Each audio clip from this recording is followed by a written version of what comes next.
Someone who is monogamous and cheats on someone, that's different. Everyone in a polyamorous relationship has full knowledge and consent. This is not a great one. I would say that we've busted this myth. Did we?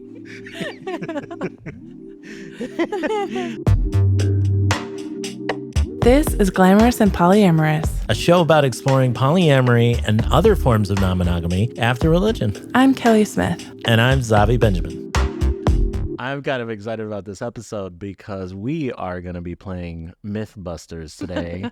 There are some common myths in polyamory, and we just had to address them today. We just had to. So We're going to do them. We also, just have 5. Yeah. We have 5. If you have any more that you would like to suggest to us, please send us those. We love to receive them. But okay, let's get right into it. What's the first one? The first one is that people are only polyamorous because they want to use it as an excuse to cheat. Yeah. I feel like I've heard this from a lot of different people. Right. And I've seen it as a situation where, okay, what if somebody has cheated on their partner in the past, then they all of a sudden realize this term or understand this term polyamory and go back and think, oh, maybe I'm polyamorous. And that's different than somebody who is like, oh, they discovered this term and now are trying to use it as an excuse for their cheating, if that makes sense. Oh. And they're like, oh, I'm just polyamorous, and that was an excuse. Right. But there's a big difference, because if the person has like this secret agenda in the back of their mind that they are cheating on their spouse, that's not the same thing as polyamory. Right. And it's okay to discover later on that you are polyamorous. That might be the case, but don't use it as an excuse to cover over your cheating. Right. Yeah. And I think I've seen this a lot, especially with men, that they'll be in a kind of monogamous relationship. They're not really in an open relationship or a non-monogamous relationship, but they'll tell other people that they're polyamorous. When they're not really. When they're not actually available for that. Yeah. And so I think that this myth, to me, is fed both by bad actors, shall we say, within, the people that use polyamory as like a term for their unethical practices. But then I think that this myth is also fed by, again, people who are on the more conservative side, who just, that's what they believe. Right. That people who are polyamorous just are looking to cheat, just are, Yeah. And that just comes from the monogamous perspective of it. Right. And that's something that I don't think I will ever understand, is why are monogamous people so threatened by polyamory? It's like, we want to do it consensually. Yeah. And it's not like we're looking for an excuse to cheat on somebody. But someone who is monogamous and cheats on someone, that's different. Everyone in a polyamorous relationship has full knowledge and consent to be polyamorous. Right. Yeah. And so again, I think that this is not a great one. I would say that we've busted this myth. Did we? No, yeah, I think that's what honestly busts the myth for me. Right. Is the fact that, no, we can say polyamorous people want to have open, honest, communicative, and consensual relationships with multiple people. Yeah. And so by definition, that's not cheating. And there's a healthy way to go about doing that. It's not to cheat on somebody and then come backwards and say, oh, I'm polyamorous. You could talk about it beforehand. And that's the healthy way to do it. Say, look, I might be feeling like I'm polyamorous. Let's talk about this. Let's discuss this, so that you don't go down that road. Next myth is polyamory is all about sex. What do you think about this one? I feel like that is just something that monogamous people say again.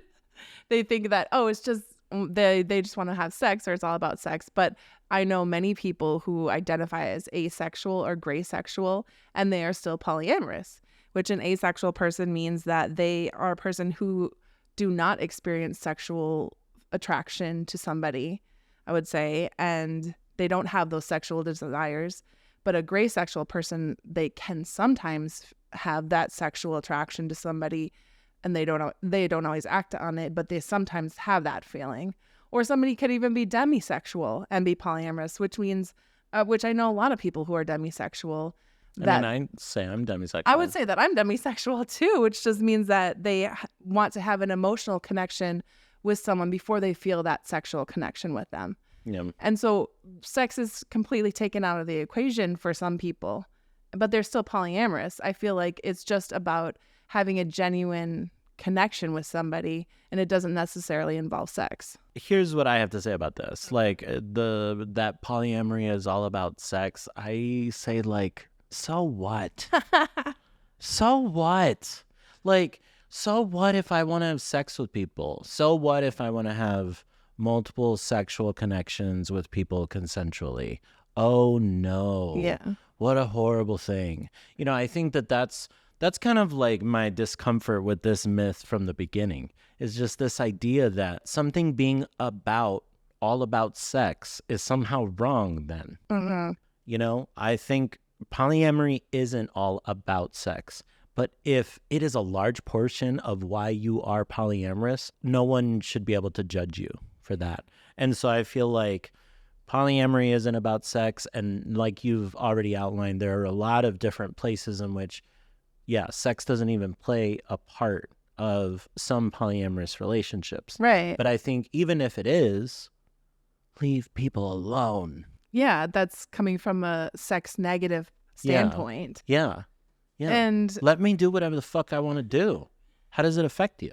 I think a lot of people from that aspect come from a religious background. Right. And that's what I was going to say too, is like you were saying earlier that this one might be fed by monogamous people. And I don't think that's true. I think this one is more fed by people who come from that purity culture kind of standpoint of like, oh yeah, if you are doing something because of the sex, what kind of person are you? You know? Yeah. And I think that, again, I empathize with that viewpoint because I feel like that's how I viewed myself when I was a Jehovah's Witness. But I feel like this myth is busted. I like how you do that. This myth is busted. Busted that one. Yeah, get it out of here. All right. What's the next one? The next one is that people think that polyamory is just a bunch of threesomes and group sex, kind of going along the lines of everyone thinks that it's all about sex.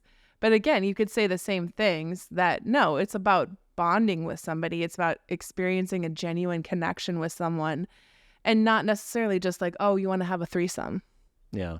I think this one is also an error of the way that the media portrays polyamory as well. That's true. Because all of our representation oftentimes in popular media is triads. Yeah. But I think when you actually are in the polyamorous community, you notice that like triads aren't actually the most common. Right. Yeah. Triads aren't the most common. Like there are much more Vs. There are much more like just dyads as well. People having, multiple partners, but those partners not interacting with each other necessarily in a sexual way. And so there are a lot of different combinations of polyamorous relationships that wouldn't involve any group sex. I mean, there are plenty of polyamorous people that I know that want nothing to do with group sex ever. Right. And I feel like that's totally okay. Mm-hmm. Valid. Yeah. That doesn't make you any less polyamorous. And again, so yeah, it's not just a bunch of threesomes and group sex. Right. And I know people too, I would say, that are in a couple that want to add a third, let's say. And there's nothing wrong with that. Unicorn hunters. Yeah, then there's nothing wrong with that. Go ahead, spice up your sex life if you want to. Go ahead and do that. Yeah. I wouldn't necessarily always consider everything to be that way, or consider it a polyamorous relationship, but maybe for them it is. Sometimes I feel like that's more a couple dynamic looking for a third. and Right. not really everyone all being equally in that relationship. But sometimes it is. Sometimes it does mean that everyone in that dynamic in a triad are equally in the relationship. It just depends on the dynamics that they have established. Yeah. We'd love to hear from you, actually. If you want us to do a full episode about unicorn hunting, definitely let us know, because I think that that's a topic that merits more kind of diving into. But that being said, I think, again, we have busted this myth of the fact that polyamory is not a bunch of threesomes or group sex. The next one is a serious one. Okay. What's the next one? Very serious. Polyamorous people spread STIs. Ooh. Yeah. That's a very common myth. That's a comment that we've received on our videos before. Yeah. And that's so far from the truth, I feel like. Oh, yes. But I mean, I understand that people are concerned about that and want to use protection, but that's why in polyamory, you are even more conscious of what your status is. You get tested regularly. I thought that this one was one of the more serious ones, I feel like, on this list. And so I did some research to back this up, and I will put links in our show notes to this article, as well as the Journal of Sexual Medicine.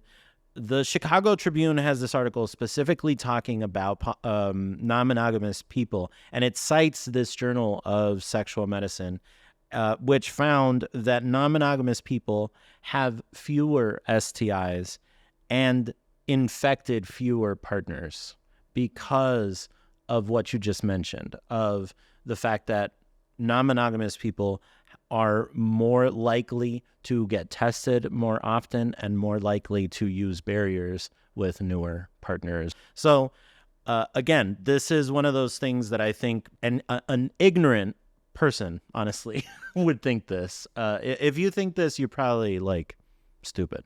And I feel like, and I won't, I don't have any like qualms of saying that, because definitely it's something to research, because polyamorous people do not spread STIs. And again, there's research to back that up. So that's cool. Yeah. And that's something that I choose myself to get myself tested regularly and disclose what my test results are to people before I go into a sexual relationship with them. Yeah. And I think at some point we should probably do like a whole episode again on sexual health and how you and I approach sexual health and what our opinions are. On a baseline level, I think it's really, really important to talk about sexual health with potential partners. And I think, again, this myth is powered by ignorance. It's powered by, I think, religion and the lack of sexual education. Yes. Because first of all, most STIs are treatable, and that I think that's an important thing to keep in mind. I think ultimately this myth is busted because, as we've seen, there is research that backs up the fact that non-monogamous people don't spread STIs. And again, that they have fewer STIs and that they have infected fewer partners. Even if that wasn't the case, this scaredness of STIs is, again, because of the lack of sexual education, the prevalent religious twist to sexual education, and how you get unclean, or dirty by having sex with people. And so, yeah, but this myth is busted. And they're more likely to disclose their status to their partners. Right, they know right. their status and they're going to disclose that. Right. Yeah. And another myth that people have is that polyamory is unnatural. And I think a lot of that goes back to people point to jealousy as the reason for that. They feel like, oh, that's not natural. But I think jealousy is the stem of why they think it's not natural. Yeah. But I disagree that it's not natural, because I feel like I see it in like everyday media and TV shows. I know we watch The Bachelor. Yeah. And it's like at the end they have to choose one person. but Right. it's obvious that they are in love with more than one person, especially when it gets down to the end. Yeah. So like, to me, that proves that polyamory is natural, because it's like you're dating two people, you're forced to date two people in this show, more than one person in this show. Yeah. But yet, so you're going to form feelings for them. It's natural to form feelings for someone that you're spending time with, that you're dating, and you're doing it simultaneously. So it's obviously going to happen. So I would disagree that it's not natural. Yeah. So again, I did some research for this one, and I really enjoyed this article that I found on Real Talk Philosophy. And the quote that really stood out to me said that just because something is natural doesn't make it right. And it cited violence, it cited murder, it cited rape. You know, these are natural things, but it's like that doesn't make them morally right. And Right. so what does something being natural or unnatural have to do with whether humans should or should not do it? Right. And I thought that was actually a very compelling argument, because Yeah. it also cited the fact that, people have used this argument of, oh, it's unnatural, to then discriminate against people who are gay, people who are of a different race and color and ethnicity. Oh, that's not natural. Right. And so it's kind of a rabbit hole. Yeah. So I really enjoyed that article, because it kind of made me feel like this myth is busted, because something being natural or unnatural actually doesn't matter. Yeah. And just because you were raised a certain way doesn't mean that that was natural or normal. Or acceptable. Just because you Right. grew up in maybe your parents were monogamous and together, doesn't mean that that is what everyone has to do or has to follow. There are different structures to a relationship. It's just an alternative style of relationship, and that's okay. Yeah. Just because you didn't grow up like that doesn't mean that it's not natural. Yeah. So our bonus myth is only ugly and fat people are polyamorous. And again, this is one that we've received as a comment. Yeah, unfortunately, we have received that as a comment. And we obviously know of many people that are polyamorous, because we're in the polyamorous community. And it's people of all different styles, of different backgrounds, and all different sizes and shapes and sizes. And so I would never say that it's just someone that is fat and ugly that is polyamorous, because I know people that are gorgeous and polyamorous as well. Right. Yeah. I mean, ultimately, I feel like if this is how you feel, that only ugly and fat people are polyamorous, like, you're probably a sad fuck, and I feel sorry for you. Ultimately, something like this says more about the person that feels it than external, at all. To call someone fat and ugly and that's the only reason that they're polyamorous is just wrong. The myth I've heard is that, all the polyamorous people that I've seen are fat and ugly.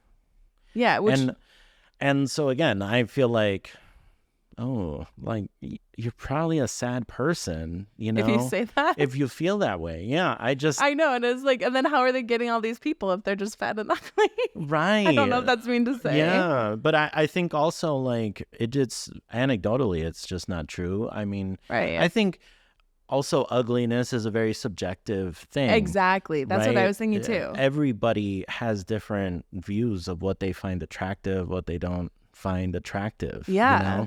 And I, at least personally, I feel that ugliness is actually revealed from the soul, is actually revealed from your heart. Yes. And who you are as a person. Yeah. And I know I've known plenty of people who were gorgeous, but then they've said something that was so ugly that I couldn't look at them anymore. And they were ugly to me, even though aesthetically they might look gorgeous to somebody else. To me, that they were ugly. And so to say that is just a dehumanizing thing to say to somebody. Oh, you're only polyamorous because you're fat and ugly. Like, what? And especially, like, I agree with what you said. Like, ugliness is so subjective. One person might think someone is attractive. Another person might think that they're beautiful. Yeah. It's all according to the person. Yeah. Yeah. Also, I feel like every person that has ever called me fat thinks they're so original. Like they're the first person to say, "Oh, you're so fat." And Yeah. it's like, you don't think I've heard that Right. so many different times? And you think it's going to hurt me this time? No. Like, that's the thing is, I think also that's the other part is I don't care what people comment on my body anymore. Yeah. That does not influence the way that I view my body or how I view myself at all. Yeah. And there's so many quality people in the polyamorous community that I feel like it doesn't matter what they look like. They're quality people from the inside out. And that makes them attractive. But again, I feel like attractiveness is subjective. Subjective. Yeah. You know? Exactly. What you think is cute, I might not think is cute. I mean, you don't think Emma Thompson is cute. I know. Like, I know. And a lot of people how think, can I even trust your do you think taste? that Harry Potter is cute or the redhead? Yeah, I don't know would their smash. names. Even Smash. I'd smash all think three of them, yeah. It's, Ron, right? yeah. I mean, Ron, they're cute. Harry, They're like Hermione, their own little, all three of them. They're their own little polycule. I don't know how we started talking about Harry I Potter. don't know. All right, Sorry. let's keep going. What would you say are your key takeaways? I think that my key takeaways is that the pattern I notice, at least in these myths, are sex negativity being kind of at their core for most of these. And that I think that that's fascinating. And it is my life mission to continue to like fight against sex negativity and continue to promote sex positivity. Because ultimately, I think what people like to do sexually doesn't say anything about their character. I mean, obviously, if they're not hurting others, I think if we could get away from that fundamental idea of sex being bad, then some of these things wouldn't even be an issue. Right. Yeah. I'd say my key takeaway is, okay, we discussed 6 different myths about polyamory. So educate yourself. And I feel like if you really think that about something, maybe educate yourself more about what it really is and what the stem of it is. Because a lot of times when you look into it, it's not really about that, these myths that you've heard. So I think it's so important if you are interested in polyamory to not take what people say about it as like some of these myths. Don't take it with a grain of salt and look at the information for yourself. If you are looking into getting into polyamory, maybe. And I also think that relationships have different structures and those are for you to define and nobody else.